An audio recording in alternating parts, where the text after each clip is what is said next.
এখন ঘড়িতে বাজে 5টা, আর এইদিকে আমি আর ভাই বেরিয়ে পড়েছি গাড়ি নিয়ে মেলার উদ্দেশ্যে। তো আমাদের যেহেতু প্রচুর তাড়া ছিল, যেহেতু আমরা ট্রেনটাও মিস করে গেছি 2 মিনিটের জন্য, তো এইদিকে খুব জোরেই গাড়িটা চালানো হচ্ছিল ট্রেনটা ধরার জন্য।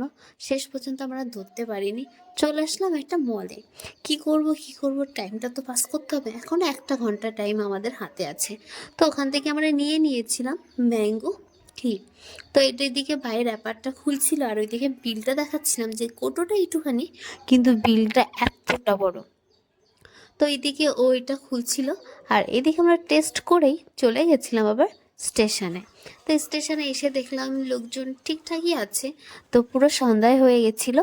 তারপরে আমরা এখন ওভারব্রিজে ওই পাশটাতে আমাদের যেতে হবে, তো উঠে দেখলাম ট্রেন আসলো বনগাঁ লোকাল।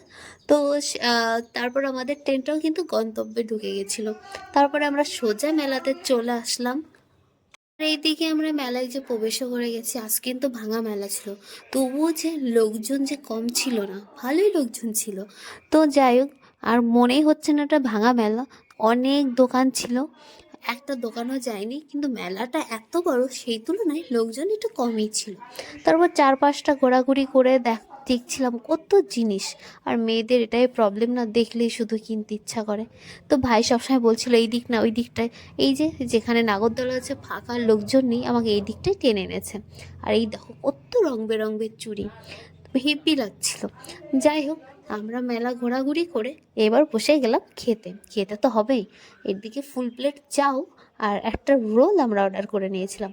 তারপরে এই যে এই মটকাটা আমরা খেয়েছিলাম, খুব টেস্ট ছিল কিন্তু। তো খেয়ে দিয়ে আবার আমরা সোজা বাড়ি, টাটা। ভিডিওটাই